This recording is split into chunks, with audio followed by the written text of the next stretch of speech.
Olá pessoal, eu sou o professor Bruno Bassetto e nessa série de vídeos nós estamos falando sobre eletrônica. Nestes vídeos que nós vamos começar agora, nós vamos falar sobre os transistores de efeito de campo de junção. Então, nesse tipo de transistor vai existir um canal. Nós vamos ver o que é esse canal e nós vamos ver o que a gente consegue fazer com esse canal. Então, um transistor vai ser um dispositivo que nós vamos conseguir controlar uma variável elétrica usando uma tensão externa. E aí nós vamos ver os efeitos dessa tensão externa sobre o canal. Nós vamos ver quais são as propriedades elétricas dos transistores de efeito de campo. E nós vamos ver toda essa teoria terminando com algum tipo de modelo matemático desse transistor. Então, vamos lá! Nós vamos começar com um cristal de silício, um material semicondutor do tipo P, ou seja, que possui um grande número de portadores majoritários, portadores livres do tipo lacunas. Então nós vemos que esse cara ele tem um comportamento semelhante a um condutor. Ele vai possuir uma resistência elétrica que a gente pode determinar usando aquela expressão que a gente já conhece dos condutores. Então a resistência desse pedaço de material vai ser proporcional ao seu comprimento e vai ser inversamente proporcional à sua área, a área por onde vão passar essas lacunas. Então essa resistência ela pode ser determinada a partir desses parâmetros que são essencialmente geométricos. A condutividade do material sigma, como a gente viu antes, ele é determinado pela quantidade da dopagem que nós fizemos nesse material. Mas de qualquer forma, esse material ele é um simples resistor. Se nós aplicarmos aqui uma tensão, que eu estou chamando de VDS, sobre esse material, vai existir uma corrente que vai ser correspondente à lei de Ohm. Vai ser igual ao valor dessa diferença de potencial dividido pela resistência que nós calculamos anteriormente. Então aí, nada de novo. O que nós podemos pegar esse nosso material e nós vamos introduzir regiões de material do tipo N, ou seja, repletas de elétrons, que seriam os portadores majoritários, e aqui nós estaríamos fazendo um tipo de sanduíche com os materiais semicondutores. Então eu tenho um material do tipo P envolvido por duas áreas com material do tipo N. Então nesse caso nós vamos ter duas junções de material semicondutor. Vai haver uma zona de depleção na parte de cima e na parte de baixo. Esses dois materiais do tipo N, essas duas regiões, elas vão ser ligadas eletricamente entre si. Então a tensão elétrica que for aplicada em cima também vai ser aplicada embaixo, né? Imagine que esses dois terminais eles estão conectados entre si. Então agora como é que esse cara vai se comportar comparando com o que a gente fez antes? Se nós colocarmos aqui de novo aquela nossa tensão, obviamente esse cara vai continuar funcionando como um resistor, só que agora as lacunas que podem se movimentar estão dentro deste pedacinho menor que nós estamos chamando de canal. Na verdade, a nossa resistência aumentou, porque agora nós temos um canal que é menor, ou seja, aquela área que nós tínhamos ali diminuiu, mas de qualquer forma, esse dispositivo continua funcionando como se ele fosse um resistor, ou seja, vai passar uma corrente que vai seguir a lei de Ohm da mesma forma que havia acontecido antes. O que vai acontecer de interessante com esse dispositivo vai ser na situação em que eu colocar uma diferença de potencial em cima desse material semicondutor que eu acabei de adicionar. Então preste atenção nessa figura que eu estou colocando uma segunda fonte de tensão e eu estou colocando o polo negativo dessa segunda fonte de tensão no material P e o polo positivo dessa fonte de tensão no material N. Você se lembra que aquilo é um diodo, existem aí dois diodos que estão um em cima e um embaixo, e esses diodos estão polarizados reversamente. Ou seja, o que vai acontecer com eles? Em primeiro lugar, não vai passar corrente através dessa fonte, porque esse diodo está reversamente polarizado. A segunda coisa que vai acontecer é que a zona de depleção ela vai aumentar. Sempre que eu tenho um diodo reversamente polarizado, a zona de depleção cresce proporcionalmente. Fora isso, continua circulando uma corrente ali através do canal. Agora, o que vai acontecer se eu aumentar essa tensão VGS? Eu vou aumentar proporcionalmente a zona de depleção.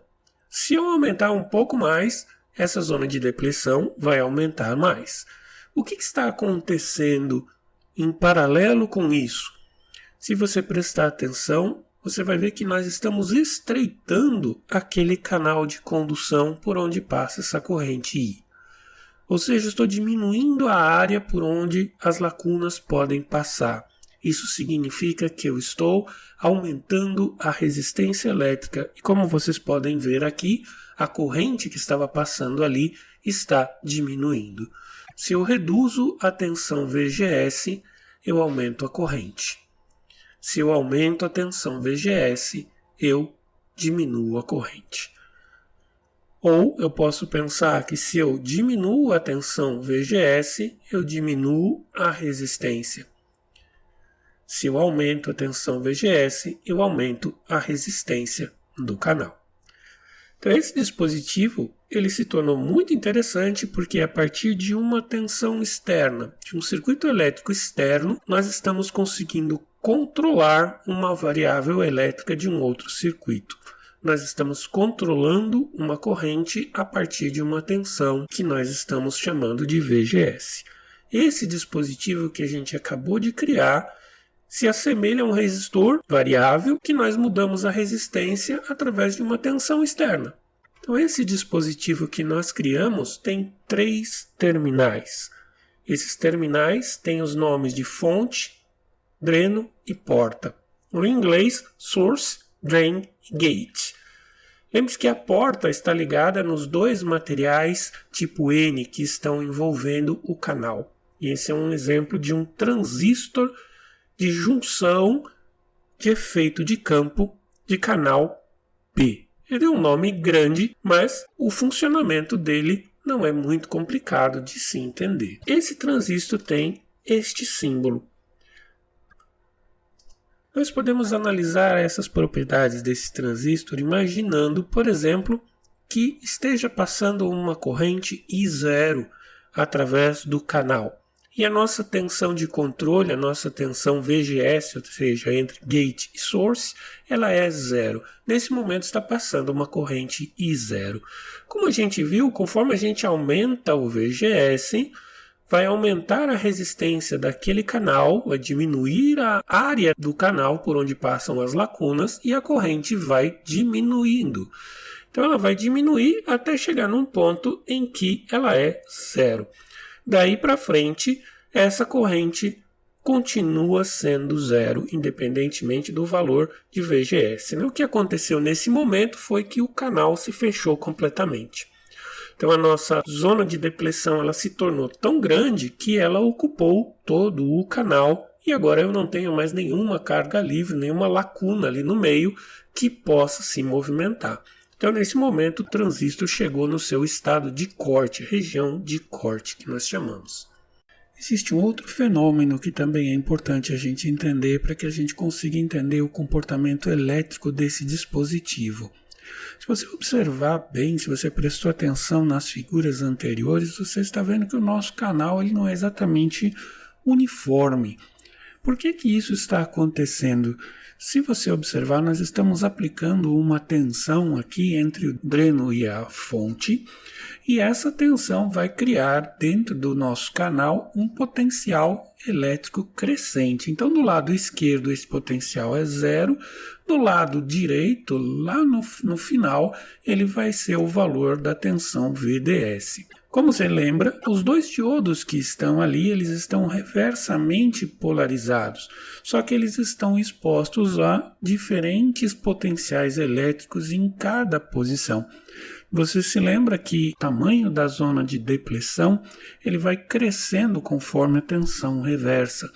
Então você está vendo que nesse ponto existe um potencial e existe uma correspondente largura da nossa zona de depleção e essa largura está aumentando conforme o potencial elétrico aumenta, o que era de se esperar, porque nessas regiões de maior potencial estou levando os portadores majoritários mais para longe da junção e ela está ficando cada vez mais reversamente polarizada. Então o que acontece com o nosso canal? Ele não é exatamente um canal, ele é um tipo de funil. E isso vai causar um fenômeno diferente que nós vamos observar agora. Então, a princípio, se nós considerarmos a parte inicial desse nosso resistor, ele vai funcionar exatamente como um resistor. Ele vai funcionar linearmente. Então, conforme eu vou aumentando a minha tensão entre o dreno e a fonte, a corrente vai aumentando como se isso fosse um resistor.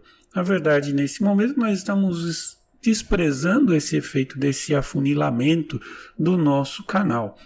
O que vai acontecer a partir de um determinado ponto é que esse afunilamento ele vai começar a atrapalhar e a resistência vai começar a aumentar significativamente por causa desse funil que está acontecendo. A partir de um determinado ponto, as nossas zonas de depressão elas vão se tocar. Então, nesse ponto, nós temos o ponto de pinçamento ou região de pinch.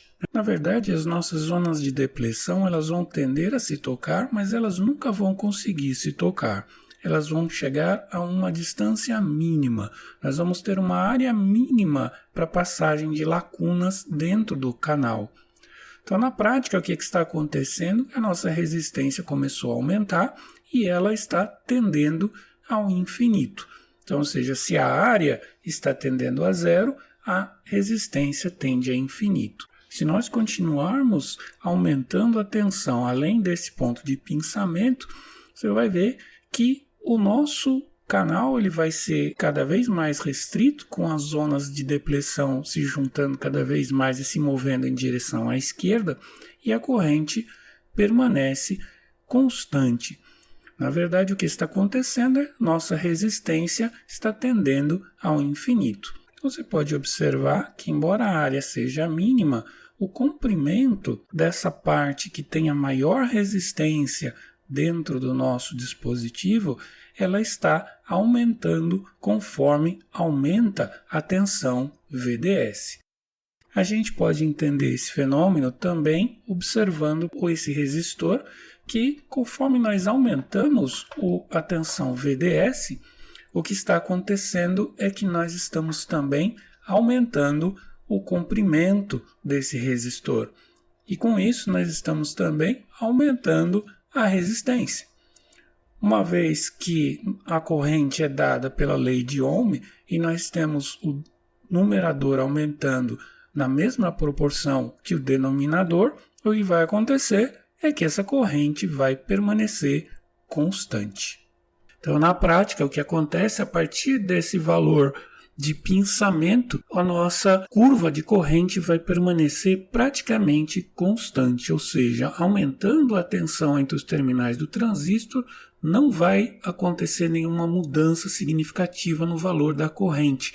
Nós chegamos na situação em que nós dizemos que o transistor está na região de saturação. Então aqui nós temos essas duas regiões. Então depois do ponto de pinçamento, o transistor entra na região de saturação. Antes disso, ele se comportava como um resistor, ele estava na região que nós chamamos de região linear. Agora a gente pode juntar essas coisas todas para a gente obter as características elétricas do transistor, como nós observamos. Então aqui a relação que vai ter entre a tensão dreno-fonte e a corrente, ela vai depender da tensão entre a porta e a fonte, o VGS. Então vocês estão vendo nesse desenho aquela curva que nós observamos para diferentes valores de VGS. Então, valores crescentes de VGS, quanto maior o valor do VGS, menor vai ser a corrente, porque o canal vai ser cada vez menor. Lá embaixo você vai ver o VOFF, que é aquele valor máximo do VGS, a partir do qual não se forma canal nenhum. Então aqui nós podemos observar parâmetros importantes. Então lá em cima, quando o VGS é zero, aquele valor Vp vai corresponder ao valor do pinçamento, a tensão de pinçamento, no momento em que ambas as zonas de depressão se tocam, isso quando o VGS é zero. Isso vai corresponder a uma corrente de saturação que eu estou chamando de I0. Nesse desenho, a gente vai ver as 3 regiões de trabalho do transistor. A região de saturação, a região linear, na qual o transistor funciona como um resistor, e lá embaixo a região de corte, onde não passa corrente nenhuma, porque a tensão do VGS ela é maior ou igual à tensão de desligamento, o nosso VOFF. Nós podemos ver um modelo matemático desse transistor, que na região de saturação a gente pode obter o valor da corrente de saturação para cada valor do VGS a partir daquela expressão. Vocês estão vendo que essa é uma parábola, é uma equação do segundo grau. Nessa equação você vai ver que aparece aquele parâmetro Vp, que é a tensão de pinçamento quando o VGS é zero. O I0 é a nossa corrente de saturação quando o VGS é zero. Então, com essa expressão, a gente consegue obter a corrente para qualquer valor de VGS na região de saturação. No caso da região linear, esse transistor ele funciona como se ele fosse um resistor. Então, a corrente é praticamente linear e segue a lei de Ohm, ou seja, a voltagem entre os terminais dreno e fonte dividido pela resistência desse dispositivo. Essa resistência, por sua vez, ela vai depender do valor do VGS, com uma expressão quadrática muito parecida com a da corrente de saturação. No caso, R0 seria a resistência inicial, que vai ser a tensão de pinçamento dividido pela corrente de saturação. Então, esse modelo permitiria que a gente calculasse ou aproximasse os parâmetros elétricos do transistor conforme os seus valores de entrada VDS e VGS. Para que serve esse negócio, né? Para que serve o transistor que a gente acabou de ver? Ele tem muitas utilidades. Aqui a gente vê algumas delas. Então, na região linear, e geralmente quando a gente trabalha com esse dispositivo na região linear, nós estamos fazendo com ele um amplificador, um seguidor, ou simplesmente criando um resistor variável que a gente controla a resistência a partir da tensão VGS. Se nós estamos usando esse cara para chavear entre a região de corte e a região de saturação, ele vai funcionar como uma chave liga-desliga que está sendo controlada por tensão. E a gente pode usar esse dispositivo para ligar e desligar outros dispositivos e assim por diante. Na região de saturação, ele funciona como se ele fosse uma fonte de corrente, porque a gente viu que mesmo variando a tensão, a corrente que sai do dispositivo é praticamente constante. O transistor de efeito de campo que a gente viu foi o transistor de canal P. Você pode imaginar que a gente poderia ter feito exatamente a mesma coisa, só que partindo de um canal do tipo N. E exatamente isso pode acontecer. Vão existir 2 tipos de transistores de efeito de campo de junção. Os transistores de canal P, que são esses que nós vimos agora, e os transistores de canal N, que são completamente complementares. Eles vão funcionar da mesma forma. A única coisa que vai acontecer é que os portadores que vão andar agora vão ser os elétrons ao invés das lacunas. E as tensões que nós vimos, elas vão funcionar do mesmo jeito, só que com o sinal invertido. Então você pode ver o símbolo desses transistores, essa seta sempre vai apontar o material N, como se fosse a seta do diodo.